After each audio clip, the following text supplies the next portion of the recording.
What is going on, Jug of Blades? Back to you on another show. Today is going to be a doozy. I'm going into another type of knives, and I'll be honest with you, I probably won't do another show on different knives. These are probably where I'm putting kind of a stop on them.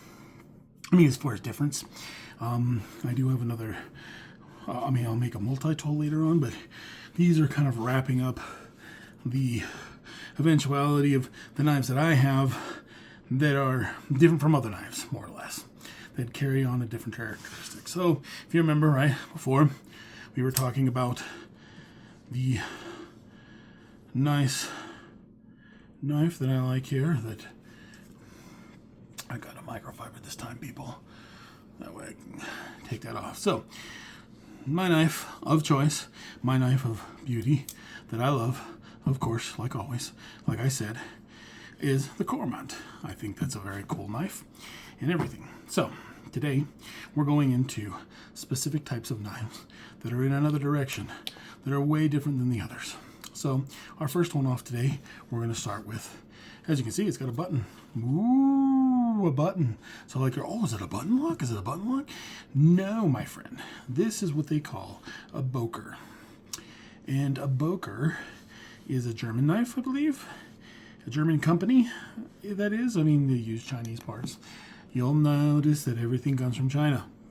Get it through your brain, people. Most steel comes from China. China sells the most amounts of steels, different types of steels, and everything like that. It is just something common. It is something common that you'll see, and that's why you'll get it cheaper there. That's why you'll have it there, and that's why the accessibility for these things are easier there. This is actually carrying an aluminum scales. With, if you look down here, you can see the frame. And we got a clip, long clip. I never explained this on the other clips, so I'll explain it on this clip, something I probably should have explained before. But we got deep clips here. And when I say deep clip, deep pocket clips, that means it comes all the way to the edge of the knife. As you can see, this one's a little bit more deeper than this one. This one's just a tad bit. So if you were to stick this in your pocket, so we'll use a piece of paper for purposes. See, as I stick this on there to put it in my pocket, you don't see the blade. All you see is the clip.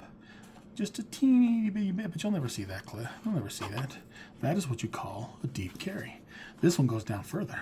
As you can see on this one, it's a longer clip, but it's still a deep carry.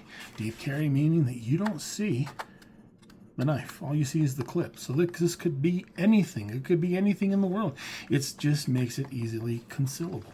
Now the thing about clips are, they have some that ride low, which means they'll show a bit of the knife. That way someone looks at it and they're like, hey, he's carrying a knife. You know, so I mean, that's why people like deep carry, because they just don't like people seeing the knife. And I don't blame them. Some people take certain circumstances to their head a lot more different than others. He's got a knife. So, you know, I mean, it's a tool. So, today, Boker. This is called an Automat Kalashnikov 74. So if you want to say it for short, it's an AK-47. Nice. Even has the cool name of a gun. And you got the metal here of aluminum. You got the aluminum here. This is a D2 blade, by the way. Also, this is a Wharncliffe, just to let you know. So, when you see that, boom, notice that clicking sound. See that? Wharncliffe blade. Boker. Automat Kalashnikov 74.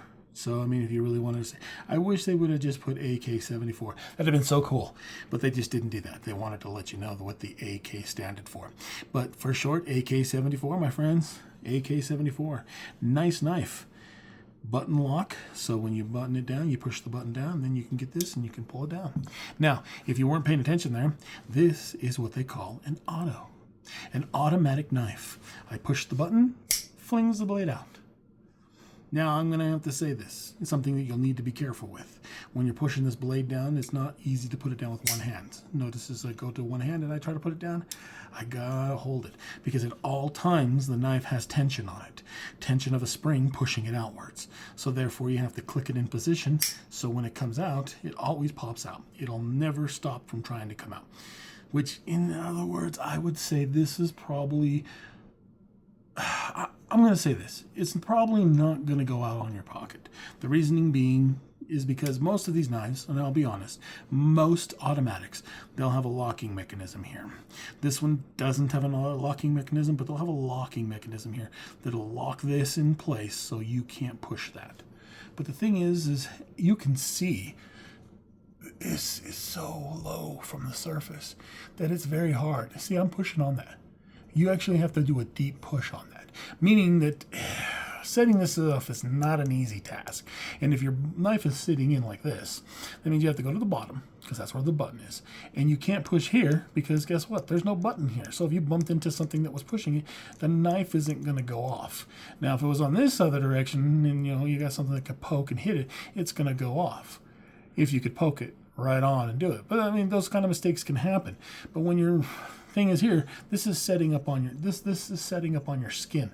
Therefore, there's no way, I don't care how hard you push that, it's going to go off. So you're pretty protected. Okay, this is pretty, the protection on this of going off in your pocket is next to none. Now it could twist, it could go another direction, your pants could go some way, and this could accidentally do it.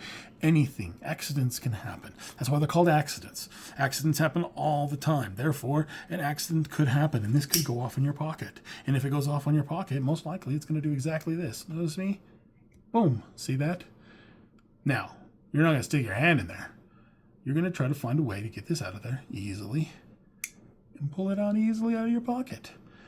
Just be cautious.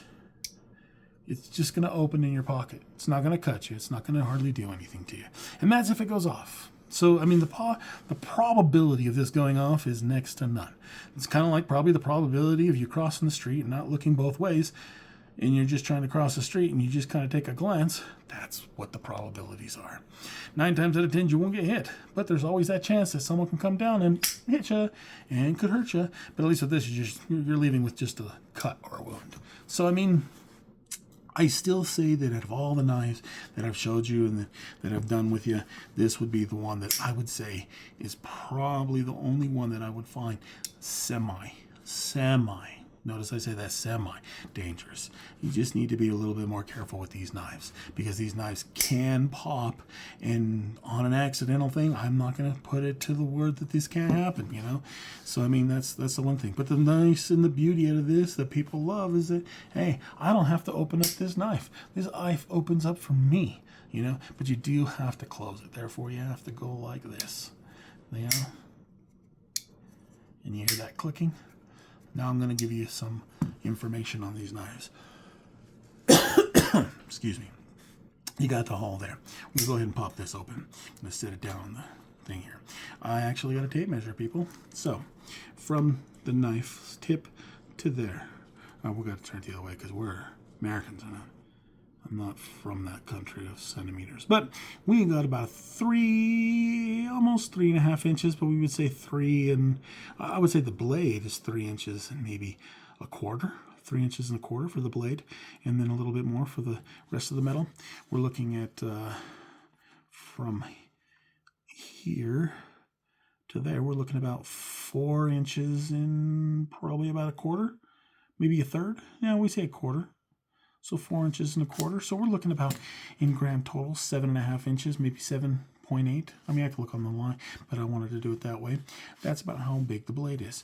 Compared to the Corment, I don't have my other blades on me, so left them in the back, so I'm not going to compare them. But if you compare them to blades, it is a lot more bigger. As you can see, it is a bigger knife. It's got a bigger handle. Like I told you, my fingers all fit in that. Like I said, I got a big hand. This is a perfect blade for my hand, And the cool thing is it's got all these bumps, and you would think, oh, that's got to be horrible. No, actually the grooves fit into my fingers to make it a lot more comfortable. A lot more comfortable of a hold. And I can really grab onto that height. Now this, unlike the others, only has a couple of spots for jimping. So the jimping is not as progressive when it comes up here.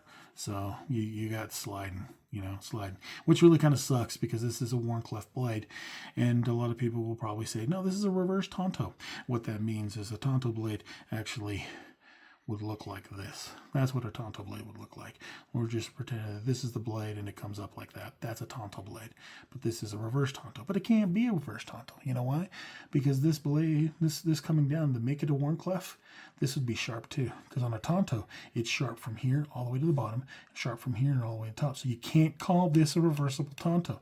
This is literally just a Wharncliffe. It's just a little bit more straight down Wharncliffe. And like I told you before, I like Wharncliffes. Most of these knives, you're going to get them in a clip point. So, I mean, most of them will come into the normal looks of a knife. You know, I mean, it's just the normality of a knife. That's the reason why I probably don't even like it, because it's just a normal knife. And a lot of knives sit with that type of blade type. And I like the unique Wharncliffe type. So that's just what I like. I just like the pointing down, and I like the puncturing of this, and I like the satisfaction of being able to cut evenly when I'm cutting something. So it's just some of the things that I really enjoy about a Wharncliffe. So on that note, go ahead and pull that off to the side. This is our automatic. Automatics are, I would say, probably the only knife that I own that I would say is semi-dangerous. You know, I would say that you just need to be careful. The only reason why is because it's got such, I mean, I can feel it. Like, you see that knife pop out, that spring is loaded pretty tough. So you need to hold on to this knife. You don't hold on to this knife and you'll lose this blade. That blade will fly off because it opens pretty hard. Now, it's not as hard as some. There are some out there that are just tough as hell. But this is still pretty tough. And being as it's pretty tough, you need to get yourself a good grip on the blade so when you hold it, you can pop it out and you can do that. That is the only downfall that I see with these blades. Most of them, like I said, have locking mechanisms for this, so that means that this is totally safe. I mean, right now, I would say this is totally safe because you have to impress that button down really far in order for this blade to pop out. So there is somewhat of a, I mean, you'd have to be an idiot to have this go off. I mean, honestly, you would. I'm just sorry. It's just a thing. You need to push that button down pretty dang hard to get that blade to come out. But still, that blade comes out. It's beautiful. The only thing I don't like about automatics is that pushing it back inside is not the funnest thing in the world. I'll be honest. It's like pushing. It's like pushing. It's a chore. Where when you get this right here, you know, it just goes down. That's the beauty of these knives right here. And that's where this knife loses its spunk. You know, it's the only knife that I could look at and say, I like it. I love it. I love the accessibility of being able to pop my knife out with just a button. I think that's amazing. I mean, this is the switchblade. This is what you saw on television, you know. This is what they told you when I was young. They're against the law, you know. I mean, as you can see, I've dropped it. I've actually peeled off the paint on it. You can see the aluminum. But I mean, hey, if you look at it there, I dropped it and it hit something and a piece of the paint come off. But I mean, all in all, they're fun. They're a treat. They're cool. But it's not easy. So it is a thing that you have to push down and you have to do it. So this right here is the next knife at hand. This is the one that I wanted to show you. Now we're going on to our next knife. Go ahead and set that off to the side. Now I will start off with the cheap one. Oh, by the way, this right here, $50. It's about what I bought it for, $50. But I got it on sale. I think they usually sell for about $60, $70. Some of them sell for $100, depending on, I mean, there's some that sell like $80, $90. This is D2. D2 still, like I told you, non-stainless. Notice that it's black paint all over it, so it protects you from the problem of it rusting. So it's not stainless steel. Thank you for having that. That's why it's good to have the coating on D2, because then the accessibility of it staining or rusting is just not going to happen. So that's the beauty about it. But the edge retentioning and the hardness of this blade is amazing. D2 has a great hardness. That's one thing D2 does have. It has got a variety of hardness. You can get this hardness up way higher than it's even expected in some D2. So that's what's amazing about D2 is the treatment of the heat on this to get this blade to get a good hardness. You can get this up pretty dang hard, and it's quite amazing. But this fact remains, it's not stainless steel. So capability of rusting. So next knife up on agenda. This is the cheaper version of the whole knife community of this. This is what we call a lightning. This is OTF. What an OTF means is out the front. So the knife comes out the front. You can see here it has a little button. I guess you would say a switch. Like a light switch. You switch it up, the blade comes out. Notice the blade is out. I want the blade back in, I switch it back in. The beauty of being able to in, out your blade. And there is not a problem with deployment and redeployment. This blade, this mechanism in this OTF, which is a Lightning, is amazing. 40 bucks. You spend 40 bucks and you get reliability. It looks dull. I mean, it's a square with jimping all the way around it so you don't move your blade. Then this is aluminum, but as you can see, it's a little bit pitted and it has this so it holds onto your hand and everything. It is, I mean, this right here is 440 stainless steel, which, let's just be honest, a lot of your blades are made out of that. Probably most of your blades that are good, decent blades that are in your thing is made out of 440C stainless steel. And that's what this is made out of. 40 bucks. You're paying 40 bucks because of the mechanism. This by far is the safest. I mean, I don't have the other ones. This is the safest knife in the world. Now, a lot of you are looking at me saying, what do you mean the safest knife? Well, first off, your fingers are in the way with all these knives. All these knives, your finger has to be used for the blade. You do not have to place your fingers on this blade whatsoever. Therefore, it's the safest knife that you can deploy out of any of them. You don't have to worry about rusting. If this was D2, I wouldn't have to worry about touching it. I wouldn't have to worry about anything. I just use it for whatever I'm going to use it for, and then I put it away. The aluminum is what takes me touching it and moving it and grabbing it and throwing it and doing whatever I want to do with it. Here we got the clip right here. This is a clip like I told you before. Notice as I told you, you have those clips. This is a clip that sits low. So a little bit of the blade sticks out of your pocket, as you can see. So someone would see this. I don't think they would know what the heck it is, but they would definitely know that you're carrying something that's square. So with this one, you're not getting a beautiful looking knife. I mean, you're not getting a beautiful looking hilt. The hilt is common, it's square, it's very bland. I mean, my hand fits famously on it, all right. And let's just be honest, it's made for a big hand, this blade. I mean, this hilt is made for a bigger hand. But, you know, and this is something I need to let you know. On these OTFs, I think it's on every OTF that I've ever found, there is no way of deploying it with my index finger. Even if I got it up hard enough, I still can't deploy it because what I think on all these blades is, see how there's a groove there? Well, your thumb fits in that groove way better than your finger. And when you deploy this, you're pushing. And what you're doing is you're pushing down and you're pushing this way. So when you're pushing from both directions, it makes the blade deploy. Then I can pull it down and pull the blade in because that's all right. But in order to deploy the blade, it doesn't deploy. This spring-loaded action, this spring-loaded thing protects you from the blade going off anywhere. I seriously doubt anybody can make one of these go off in their hands. And if it does, people, if it does, and that is impossibility, unless you stuck it in front of your hand and you just did it. You know, let's see what happens if we do it. But there's a protection against that too. I mean, I'm not going to put it against my hand because I'll get cut. But I mean, boom. Notice. I mean, of course, it's got a tip. It's a Tonto. This is a Tonto, by the way. With it being a Tonto, it has a tip. That will go through your hand probably. It'll cut you probably about that deep. But notice, it didn't go that far. It couldn't even cut through this cardboard. It couldn't cut through it. It made a dent. See, there's a dent right here. See, there's a little dent right here. Just a little dent. Because of the tip of this blade is sharp, you know. But it'll probably cut you. It'll probably go through your skin a bit. But it is made to be protectful. This blade. Now, when you offshoot it, notice is that the blade, you can touch it and you can move it around. That is the initial niceness of this blade, is that it's just been like I guess you could say it's unable to work.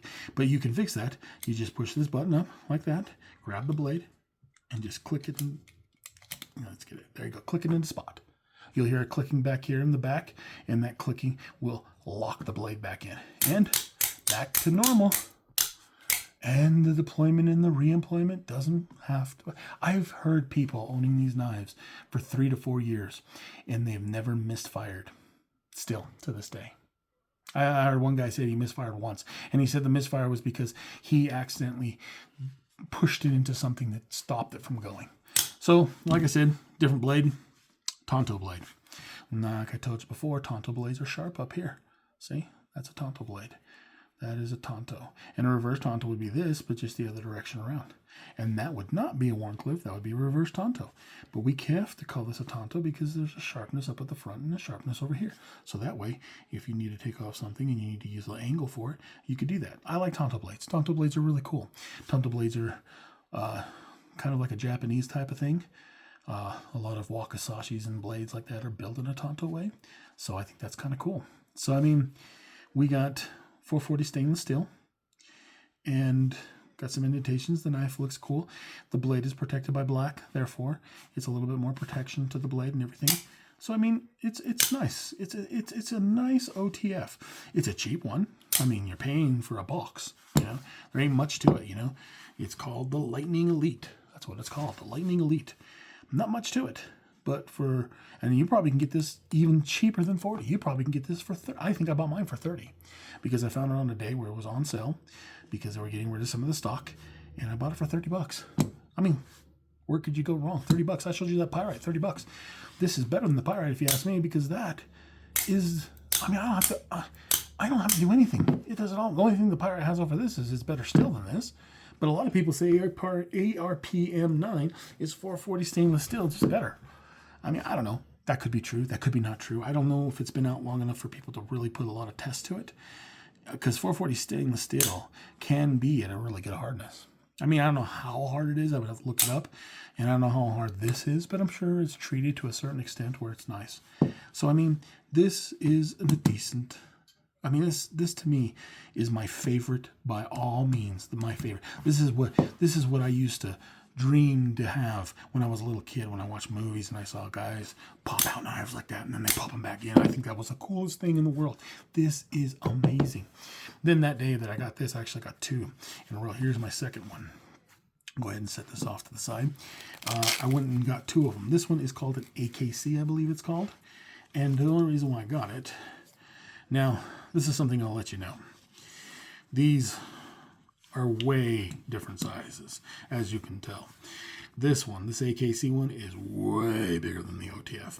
I mean the Lightning. And the thing about the Lightning is it's a layer of aluminum and it's very light. So this is a very reasonable knife. You can hold this knife and feel good with this knife, and everything's great about this knife. But this knife is steel. I mean, you can see it. It is steel all array around it.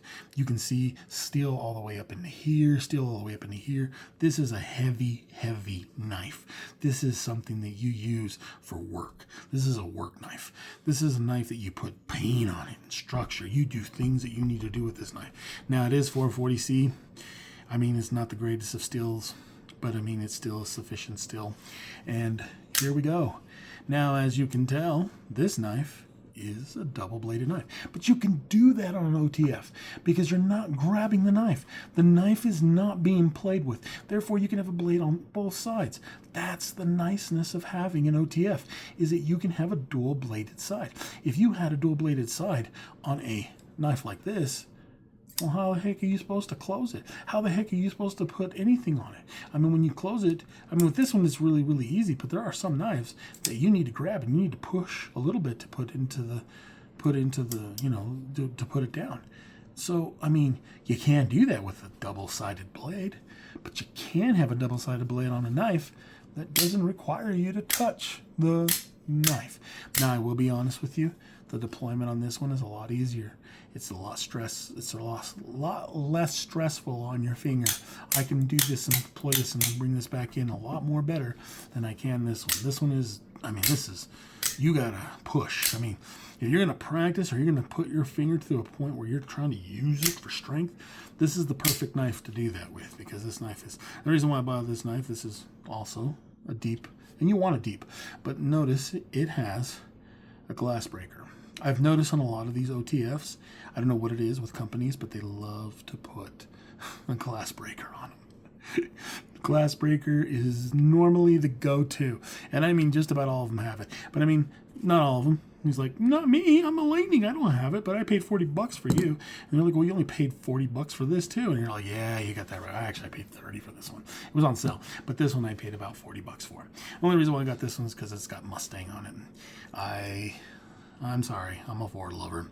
And Mustang is something like, but there's some grooveness to this. This is a square. You see, as this is a square, there's a little bit of an arc here for your hand, but you can't really see it. But this one, you can see the grooves that are meant for your hand to fit into it. This right here is my knife. Why I say this is my knife is because this here, it fits in my hand. But the problem is I need it to come down here more because the button is right here. So I want to bring my finger here, so I need to pull this up higher. Because you need a hanging on this system. You need a hanging so you can push this up. When it's this way, you can grab it that way because the button is up higher. But when the button goes down lower, you have to bring your hand down. That's the only thing. With this one, this fits my hand. You know why? Because my hand fits perfectly fine with the button and everything. It is just there.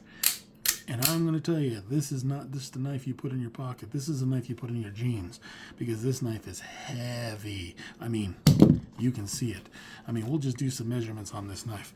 We've got almost 5, well, if you want to count with that, we've got 5 inches and 7 with 5 3/4 with the window breaker. With the window breaker, we're looking at 5 3/4. Without the window breaker, we're looking at 5 1/4. So that's what we're looking at. Where we didn't do the Lightning. Here's the Lightning, 4.5 inches, about a little bit longer than 4.5 inches, but we won't get too technical. I mean, when you're in construction, you just say 4.5, because that little 1/8 of an inch or whatever is not going to make no difference. 4.5 inches. There you go. So on that, but on metal it does make difference. Cars and stuff like that. We'll go in with the blade here. We got the blade here, and we will see what we got going with the blade. On the blade, we're looking about probably 3.5 inches on the blade. So 3.5 inches and 4.5 inches. So we got a total of 8 inches of knife here. I mean, you do that. I mean, look how big this is compared to the Cormont. I mean, it is. I mean, this is a decent sized knife. I don't have my Civivi Elementum here, but the Elementum we found out is a little bit shorter than this. So, I mean, this would even be even shorter than that. And that's just that. Now we go on to this one. Like we said before, this is 5.5 inches. And then we add the blade. Oh my gosh. We're looking at some craziness here. Look, I mean, look at that.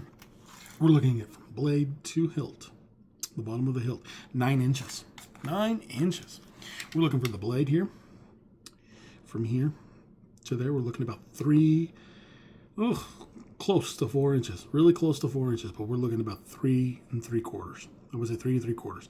Now the blade itself, we're going to say about 3.5 inches. So 1/4 of an inch more of steel to get to the bottom, but 3.5 inches. So we're looking at a big. I mean, this is a monstrosity. I mean, you can see that. I mean, monstrosity is there. I mean, there is some bigness to this thing. I mean, you can see now the thickness. Now we're talking differently. We're talking a little bit different. Almost the Lightning almost looks like a little bit more thicker because, as you can see, this has like a condense, and it condenses down a little bit like that. So when you put your hand around it, you get a good gripping action. So I think they put a little more thought into this. The only problem is it's heavier than shit. And then this one, they're just like, put it in a square box. So it's just so plain Jane. I mean, the problem with this one is there's just such a plain Jane to it. So I mean, and then we go to this one. So we're done with this one. We're gonna put it back in its little sheath. I like to carry it in sheath. More protection, sheath. You know, you don't need to put it in a sheath, but with this one, you need it in a sheath because guess what? It weighs a ton. So if you can hold that on your belt, you know, that's pretty cool. Now we'll go to the next one. The next one would be the next knife that I got, and that would be a ViperTech. Now, ViperTech, I don't know It makes them so it's a low rising, as you can see, and just the way it looks. Look how beautiful it looks. It's got carbon fiber in the middle of it. That way it's not as heavy as the other one. You know, you got that carbon fiber, which makes it lighter. I mean, this is so much lighter than that AKC. I mean, in the deployment of this, I'm not stressful whatsoever. You can see I'm just popping it in and out. It's a beautiful, but it's a big knife. It's a big knife. Yeah, I think it's probably even bigger than the Lightning. Let's see. We're looking at, yeah, it's just I would say it's just maybe over a 1/4 inch more, I would say. We're looking at, sorry, metric once again.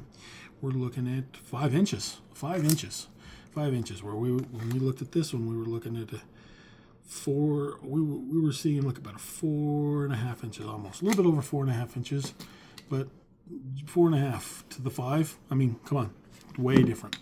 Just as big as that other blade over there. I mean, but the thing is it's just, they put more thought into this. That's why this is $100. We put the carbon fiber and then we don't put as much metal on it.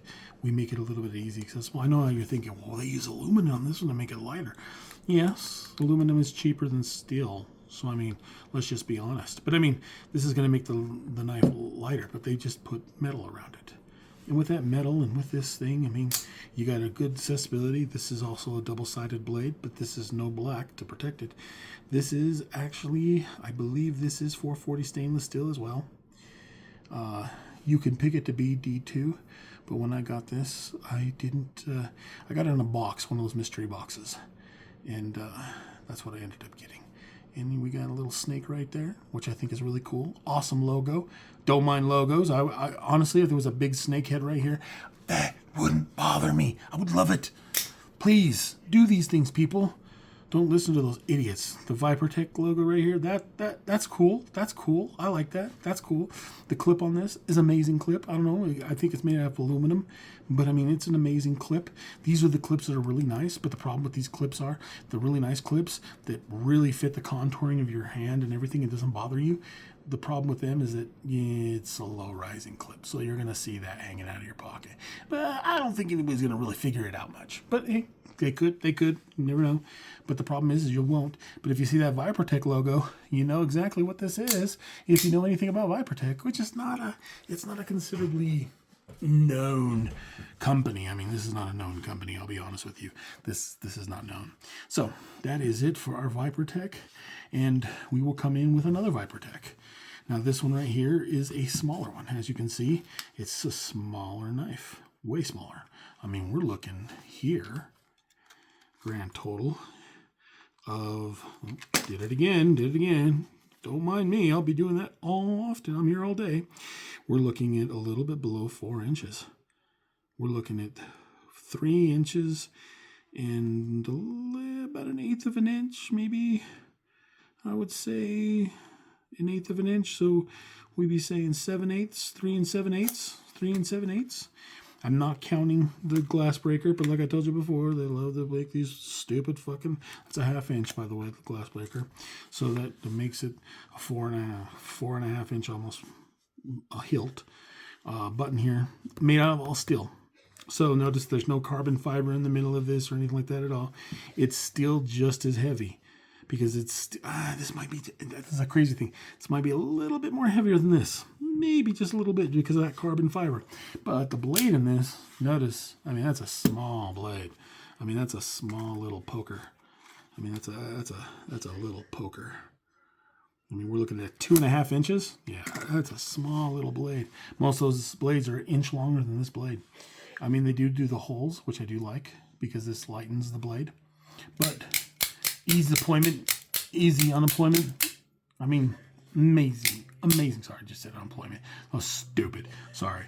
Fucking moron. But let's get back to this. But as you can see, great deployment and great, pulling it in. Greatness. I like it. It's amazing. I like it. The ViperTech along here, I wish they would have put the logo of the snake up here somewhere just to represent the logo. I do like that. That's something I do like. I know a lot of knife makers don't like that, or a lot of knife YouTubers, I don't like that stuff on my blades or on my stuff. You know what? So be it. I love it. Okay, love it. Look at the logo right there on that blade. Nice. I love it. Love it. Representation of this company. This had a clip. The clip is made from this right here. It is something similar to that other one that I showed you earlier. The clip comes off of here. It is a deep clip, but I mean, I could put this in my pocket. I don't want a clip on it. I don't. And the clip was really causing issues with my hand when I wrapped my hand around it, so I didn't like the clip that much. And honestly, let's just be honest. I mean, do you need a clip on something like this? I don't think so. You could just drop this in your pocket, and it just sits there. This is kind of heavy. I'm thinking this is about 5 ounces. 5 ounces. You know, I'm thinking about 5 ounces. This is probably a little bit more than 5 ounces, you know. I mean, because it's much bigger, you know, but it's keeping it around the same because of the carbon fiber that's in the middle. I wish this had the carbon fiber in the middle of this, which would make this. This one's not a $100 knife. This is actually like in $79.99. So this is an $80 knife because it's a little bit smaller than this one. This is 100. This is 80. So I mean, as you can see, the prices of these knives are a little bit more expensive than this one right here. I mean, you're still getting a decent knife, a knife that deploys and goes back in. I mean, you're getting that. You're getting this. You're not going to miss. You're not going to get a misfire on these. These are going to fire all the time. They're good. They're good. Just like these. These will not have that issue as well. As you can see, I can just flick it back and forth. Maybe 3-4 years down the line, maybe it might be a little bit different. I don't know. You know, and the same thing with this little bugger. This little bugger, it is like crystal clear. I mean, it's just like boom, boom, boom. That right there is ViperTech in a nutshell. Will I get any more ViperTech? There's a great possibility I might get some more of these ViperTechs. I'm actually thinking of getting into the Knife Club, just to let you guys know. And I'll probably open some boxes of Knife Club too, just to show you what's in there. And I'm going to buy a Knife Club, only knife, exclusively knife. I don't care about the other stupid garbage that's in there because it's just not my thing. My thing is knives, and I'm not going to buy knives. And I might show other things like multi-tools, which I don't really consider a knife. It's a multi-tool. And I will probably do some flashlights here and there because I think flashlights are cool. I think it's really neat to have a flashlight. Will I go outside and show them? Maybe. Who knows? We'll see. We'll see. Time only can tell. But I can tell you this. Out of all the things that I'll show you, knives will be the majority. That's why I call myself Juggablades. I am a knife person. But when it comes down to it, there are some everyday carry things that people like to carry, and I do like flashlights, and I think they're pretty cool. Who knows what we move into? Who knows? Maybe I'll let the public throw some stuff down there and see what they think is pretty cool to do. I don't know. That doesn't mean I'm going to do it. Don't throw shit down there and say, hey, you never did what I told you to do or something like that, because I don't give two shits. Sorry. It's not my thing. I don't have money to just throw at so many different types of things. So the money that I'll be able to throw at will be towards these knives here. And every now and then I'll probably get a flashlight. And I might open it up to more better stuff, maybe other things. I'm not a wallet person, so you'll never see wallets. As you can see, I ain't wearing a watch, so I ain't going to go watches either. So, I mean, that's where I'm going to sit. And that's where I'm going to tell you. So these are the two ViperTechs. Very amazing knives. And then the new knife. I just bought this. This is brand new. And lately I've been showing you a little bit of brand new stuff, like I showed you the brand new fixed blade that I showed you last time in the first episode. And the second episode I didn't show you anything new, but we are seeing something new today. And this is from Tech Knives, a company that I saw someone playing with, and I was just like, I have to have it. $60. So it's a small one. And when I mean it's small, it is small as heck. I mean, we're talking small. I mean, we're putting it up against this bad boy. I mean, we can say this now. This is a small OTF. I mean, look at how small that is compared to these. I'm not going to open up the blades because I want it to be somewhat of a surprise to show you the blade. But as you can see, we're looking at... Whoop, I should have known something like that was going to happen since this was off of it. The beauty of shit breaking down on you, especially when you're showing something. All right, so we got about 3.5 inches. 3.5 inches, my friends. 3.5 inches. That's crazy. 3.5 inches. So we'll go ahead and take these out of here. We'll bring them back in to show the blade size. Now, this, my friends, is made out of G10 plastic, as you can see. So this is light, and I mean super light. And the middle is like a purple, and just the carbon fiber is beautiful. I love the glitter of that. As you can see, it's so cool. And it's not metal, it's plastic. I like that. Now, a lot of people will look at this and say, oh, that looks kind of cheap. Because even I think that's made out of aluminum. And this could be, no, that's aluminum. Sorry, I apologize. That is aluminum. So everything is made out of aluminum except for the middle that's made out of carbon fiber. So we got a really light knife here, my friends. This weighs barely a couple ounces, if that. Now, let's get it. When you're marked, get ready, set, go. Damn, look at that knife. That knife is a Wharncliffe. Remember what I told you? Wharncliffes, my friend, Wharncliffes. I love it. That blade, by far, is small. We're looking at 2 inches, 2 1/4. We're looking at 2 1/4. Too bad it's not lower than 2, because if you lived in California, you could actually have this. Because in California, if your blade is smaller than 2 inches, you can actually wear it. Sorry, that's the beauty of where I live. I can wear any blades. So, on that note, look at that. That is just amazing. Just the accessibility of that is awesome. I mean, we'll put it up against the small ViperTech. And this is the small ViperTech. And then we'll put it up against the large ViperTech. And then we'll put a medium knife up here too. Because let's just be honest, Mr. Lightning is a medium-sized knife. So, there you go. There you go. Unfortunately, these two are the same weight almost, which is kind of sad because, of course, this is smaller. And this is amazing that it's big. And then we go down I think in an essence, this might be just a little bit more than this side. And then, of course, this one, like I told you, sometimes I think this one's just, this might be just a little bit less than this one. This feels just a little bit more. So, at least that's how I feel. I will get a weight thing on it, and maybe next time we'll see what the weight on that is. So, that is about all I got for today. And this will run about almost all the knives that I have. There are many different types of locking knives out there, other than these. There are ones that have back drops that you push the back here and the blade drops down. There are ones that you click from the back and the blade drops down.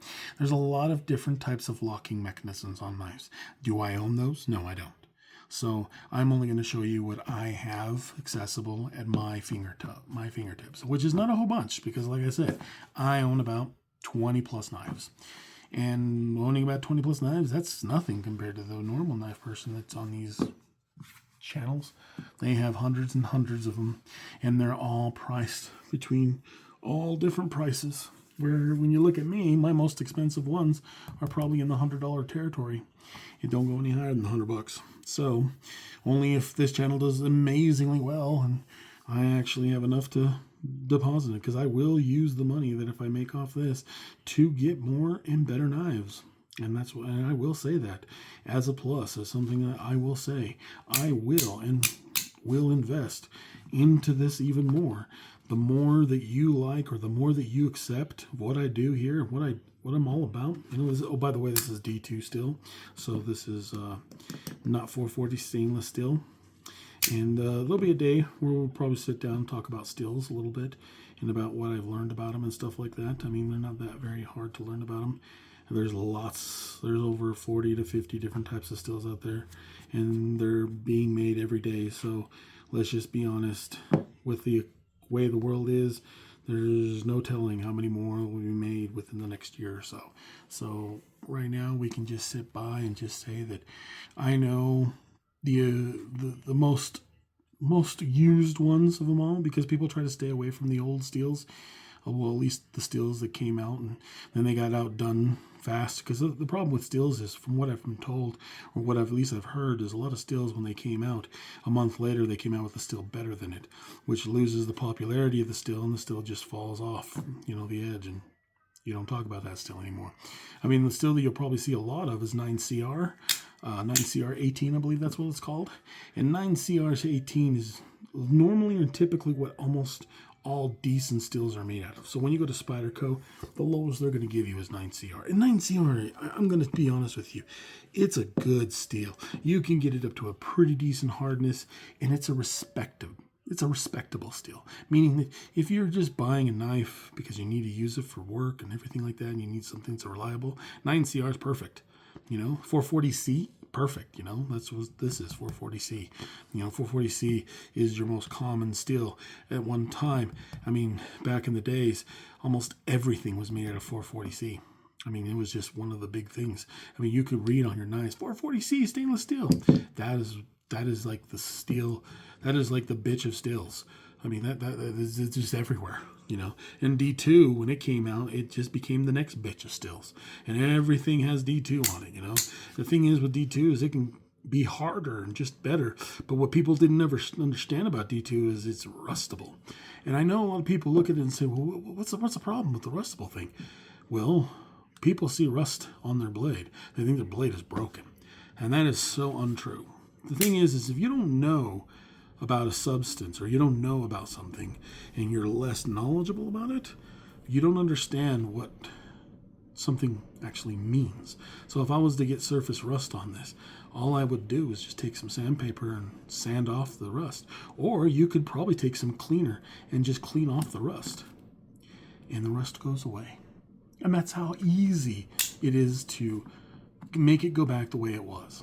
So something rusting, unless you've let it rust for years and years, and even rusting for years and years and years, there's ways of going in and if your steel rusts, it's only going to keep going, but it's going so slow that, unless your blade is so thin like this, and half the blade is rusted, okay, you got a ruined blade.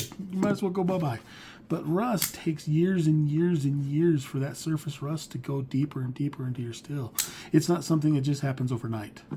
So if you see rust can come overnight. Rust can come over. I've heard people say they've seen their stuff rust within a day, 2 days at a time, 1 week at a time. Got rust on it.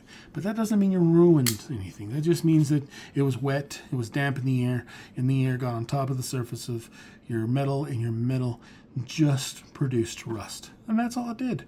Now, if you leave that rust for long periods of time, months and months and months, I don't know if anybody knows anything about cars, but cars that are rusted, sometimes you can just sand them down and fix them and fill it full of putty, and it's perfectly fine. You don't have to replace the steel. Now, if it rusts through, those kind of things, you have to put those through harm. You have to put them through water. They have to be in water. And they have to be in water for years to go those kinds of things. Those things will just happen overnight. It takes time. It takes preparation for rust to rust through metal all the way. Just a little surface rust, that doesn't ruin anything. All that does is just mean you have to clean up your knives and put them in a drier place. Don't put them in a place where maybe some air can escape into it. Maybe purchase some stainless steel knives. If you have a problem with rust, then purchase the one that's stainless steel. Or get one with the coating on the blade. Because if there's a coating on your blade, like for instance, we'll take this one out of here. We'll go to this one. Perfect example. You have this. These are both D2. Well, guess what? This one has a chance to rust, but this does have some kind of, as you notice, if you look at the blade, it has been put through stone wash. Stone wash means they washed it with stones to put these marks on it and everything like that. I don't know if that protects it. It gives it a texture that's different than seeing a regular blade. Because, if you notice, a blade is shiny, has some kind of shininess to it, where on this blade, there is no shininess to it whatsoever. It's more of a grayish color. I am colorblind, by the way, but I can see some things, and I can definitely see that this is gray. Now, just to let you know, That grayness is the stone washing of stones. What they usually do is they usually stick water and they rust it, or they put like some kind of pigment in it, and then they put the blade inside, and then they put rocks inside, and they move them around. I've seen the procedure happen, and what happens is the rocks will hit it and cause these little speckles and stuff like that. Now, it may be different in an environment where they're using some kind of technical equipment, which will make it look like that. But if you want to make it look like that at your house without having the proper equipment, you just grab a bag, put some rocks in your bag, grab the steel, and put it in some acid or some kind of stuff that'll make the blade change the color of it, and then run it through with those rocks, and then wipe your blade down, clean it up and everything, and it'll look like that. That's what the stone wash is. And I think the stone wash with it will protect the blade to a certain extent because it's got a stone wash in it. Plus, it's something different. A lot of people like different stuff, you know. But like I said, D2 blade, it's got black paint on it, man. I don't know what it is. It's like a PVP or something like that. It's a paint that doesn't just come off easily. You'd have to drop it like I did right there and peel off the paint. But the paint is going to stick on there, and it's going to stay on the blade. And that blade is going to be protected by that paint, meaning that this is not going to rust in an environment where you have the problems. That's for protection. That comes with ways with all kinds of blades. Lots of blades. I mean, you don't necessarily have to have a blade that, I mean, like this is 440C. Now, 440C doesn't really rust. It's stainless steel. I mean, it's stainless steel, so the rusting on this is not easy, but it still has the black there just to protect it. Because let's just be honest, even if it's stainless steel, it doesn't mean it can't rust. Rust can happen. Rust is an inevitability on most stainless steels. Unless you get something that's really expensive steel that has a lot of the substance that they put in it that require, I think it's chromium. If you have a lot of chromium in it, it'll prevent it from rusting very much. The chromium that they put in the metal, it causes it to retain corrosion status, meaning the higher you have it, the higher content you have in it, the more corrosion resistance it has. And there are some steels out there, very expensive steels out there. I'll name one. It's called Van X. Very expensive steel. Premium, top of the line. But I mean, you can go in the ocean. You can have it in salt water. I mean, salt water. One of the places where the rust is prone to happen. I mean, I've heard that Van X will just not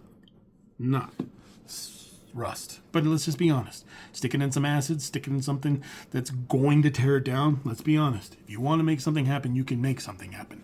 But environmental status, being in an environment where you're not putting in like a volcano or something like that. But I mean, just that status where you're putting it in areas where you think that maybe could cause it to have that kind of problem. I mean, just period. Any of these knives go in the ocean, they're going to rust.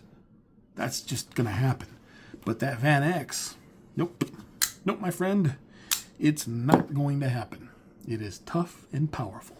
So, on that note, I hope you liked today's show. I went into a lot of different knives, bring them all out here. We went into an assortment of OTFs, only one automatic, but at least I got to show you what an automatic was. And a bunch of OTFs, because OTFs are my favorite thing. As you can see, 1, 2, 3, 4. I own 4 of them.